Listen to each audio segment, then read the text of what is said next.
अस्सलाम वालेकुम, welcome back to my channel. आज मैं आप लोगों के लिए बहुत मज़े का जेलो आइसक्रीम डिज़र्ट की रेसिपी लेकर आई हूँ, जो कि बनाना बहुत आसान है और इतना टेस्टी होता है कि आप बनाएंगे तो ख़ुद हैरान रह जाएंगे। तो चलें चलते हैं, रेसिपी को स्टार्ट करते हैं। लेकिन इससे पहले चैनल पर न्यू है तो प्लीज़ जाते जाते सब्सक्राइब कर दीजिएगा विद द बेल आइकॉन, और वीडियो को लाइक ज़रूर कर दीजिएगा। तो जाना नहीं है, कंप्लीट वीडियो वॉच करनी है। तो चलें जी, चलते हैं किचन में और रेसिपी को स्टार्ट करते हैं। सबसे पहले यहाँ पे मैंने 2 पैकेट जो हैं वो मैरी बिस्किट के ले लिए थे। अच्छा जी, अगर ये आपको नहीं मिलते तो कोई इतना ख़ास इशू नहीं है, जो बिस्किट आपको पसंद है वो आप ले सकते हैं इजीली। लेकिन इससे क्या होता है कि इसमें थोड़ा सा मीठा जो है वो कम होता है और ये ज़्यादा देर तक क्रिस्पी रहता है, इसलिए हमें इस रेसिपी में बिस्किट सॉगी नहीं करना है। तो क्रिस्पी क्रिस्पी जब मुंह में आएगा तो बहुत मज़े का लगेगा। तो इसको मैंने बिल्कुल अच्छे तरीके से चूरा चूरा कर लिया है, मोटा मोटा तोड़ लिया है, सॉरी चूरा चूरा नहीं। तो इसके अंदर मैंने कोई भी आप आइसक्रीम सिरप ले लें जो आपके पास अवेलेबल हो। तो इसके अंदर जो है वो मैंने आइसक्रीम सिरप डाला है तकरीबन हाफ़ कप के करीब, और हमने इसको बहुत अच्छे तरीके से मिक्स कर लेना है ताकि सारे बिस्किट्स के अंदर चॉकलेट जो है वो मिक्स हो जाए और अच्छे तरीके से ये कवर हो जाए। तो ये हो चुका है, इसको मैं साइड पे रखती हूँ। अब यहाँ पे मैंने व्हिपिंग क्रीम ले ली है 1 कप, और आधा कप यानी 1.5 कप के करीब मैंने व्हिपिंग क्रीम ले ली है। व्हिपिंग क्रीम को हमने बहुत ज़्यादा व्हिप नहीं करना, क्यों नहीं करना वो भी मैं आपको बताऊंगी। सबसे पहले यहाँ पे मैंने स्ट्रॉबेरी जेली ली है, 3 टेबल स्पून इसमें मैं ऐड करूँगी, और ये मैंने कंडेंस मिल्क लिया है। अच्छा जी, मीठा क्योंकि व्हिपिंग क्रीम में भी होता है, आप अपनी मर्ज़ी से भी ऐड कर सकते हैं।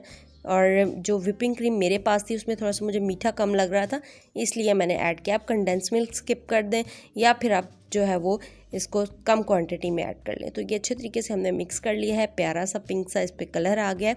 और अब जो है वो मैं इसके अंदर स्ट्रॉबेरी एसेंस डाल रही हूँ 1/4 टीस्पून, हल्का सा फ्लेवर देने के लिए। अगर आपने जेली भी डाली है तो कोई इतना ख़ास इससे फ्लेवर जो है वो इन्हेंस थोड़ा बहुत होता है, इतना ख़ास फ़र्क नहीं पड़ता, परेशान नहीं होना है। नहीं है तो आप स्किप कर दें। बस इसको हमने बहुत अच्छे तरीके से अब मिक्स कर लेना है। क्रीम की कंसिस्टेंसी हमें बहुत ज़्यादा इसको व्हिप नहीं करना है। उसकी वजह क्या है, क्योंकि हमने इसमें जेली डाली है तो वो फिर बहुत ज़्यादा जब हम इसको ठंडा करेंगे तो हार्ड हो जाएगा। आपने कोई एक प्यारा सा बाउल ले लेना है और उसमें इसकी असैम्बलिंग करनी है। सबसे पहले मैंने यहाँ पे जो बिस्किट मैंने क्रश किए हुए थे चॉकलेट के साथ, वो मैं सारे स्प्रेड कर दूँगी। अच्छे तरीके से आपने इसको स्प्रेड करना है। बहुत मज़े का ये डिज़र्ट बनता है और बहुत क्विक एंड ईजी सा है, आप ये ज़रूर रेसिपी ट्राई कीजिएगा। तो ये इसके ऊपर सारे मैं क्रीम जो हमने बनाई है मज़ेदार सी और बहुत टेस्टी सी, वो इसमें ऐड करूँगी, और ये बहुत ज़्यादा मज़े का लगता है। तो ये सारी मैं इसी तरह से इसके ऊपर ड्रिजल करके और इसको स्प्रेड कर दूँगी। इक्वली आपने स्प्रेड करना है, एंड सेकंड लेयर के साथ सेम प्रोसीजर करना है आपने, और इसके ऊपर भी आपने सेम इसी तरह से सारे बिस्किट्स ऐड कर लेने हैं। और सेम फिर से हमने करना है क्या, इसके ऊपर डालनी है मज़ेदार सी जो हमने क्रीम रेडी की है वो, और इसको हमने आपने स्प्रेड कर लेना है इस तरह से। बिल्कुल क्लीन स्प्रेड करने के बाद इसके ऊपर मैं चॉकलेट ड्रिज़ल करूँगी। चाहे तो आप इसको ठंडा करने के बाद जब आप इसको किसी को सर्व कर रहे हैं तब आप डाल सकते हैं, लेकिन मैं पहले ही डाल रही हूँ ताकि अच्छे तरीके से सेट हो जाए। मिड में चेरी रखूँगी और इसके ऊपर जो है वो मैं डालूँगी चॉकलेट चिप। अच्छा जी, ये देखिए गर्मी इतनी शदीद है कि चॉकलेट चिप का भी बुरा हशर हुआ है। इवन मैं फ्रिज से उठा के लेकर आई हूँ, लेकिन फिर भी बहुत ज़्यादा ये चिपकू चिपकू से हुए में। तो एंड में जी ये ठंडा मैंने कर लिया था, और आपने ठंडा करने के बाद इसके ऊपर जेली ऐड करनी है। अगर स्ट्रॉबेरी आपके पास अवेलेबल है तो आप स्ट्रॉबेरी ऐड कर लें। तो ये मज़ेदार सा हमारा डिज़र्ट है रेडी, और अब इसको मैं आपको कट करके दिखाती हूँ। फुली ठंडा मज़ेदार और टेस्टी सा ये डिज़र्ट है। आपने ये रेसिपी ज़रूर ट्राई करनी है, और ट्राई करके प्लीज़ मुझे कमेंट सेक्शन में बताया करें कि आपको मेरी रेसिपीज़ किस तरह की लगती हैं।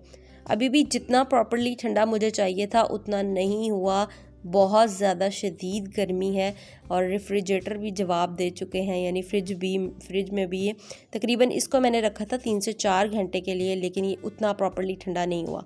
तो आप लोगों को मैं यही कहूँगी कि इसको प्रॉपरली ठंडा करके खाएं, लाइक इतना मज़े का लगता है, बहुत टेस्टी लगता है, ज़रूर ट्राई करना है। तो इसको मैं अब ज़रा निकालने की कोशिश कर रही हूँ, ये सही से निकल आए, और ये देखिए फाइनली बहुत मज़े का लग रहा है, और बहुत ज़्यादा ठंडा वो आइसक्रीम का जो एक फ्लेवर था वो भी बहुत मज़े का आ रहा था।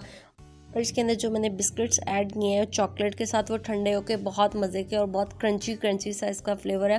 तो आप लोग ये रेसिपी ज़रूर ट्राई कीजिएगा, और मुझे अपना फ़ीडबैक ज़रूर दिया करें कि आपको मेरी रेसिपीज़ किस तरह की लगती हैं। कमेंट सेक्शन में अपनी राय का इजहार किया करें, यही मोटिवेशन होती है मेरी। तो इसी के साथ मुझे दीजिए इजाज़त, अपना बहुत सारा ख्याल रखिएगा। दुआओं में याद रखिएगा और ये डिज़र्ट बना के इंजॉय कीजिएगा। अल्लाह हाफिज़ एंड टेक केयर।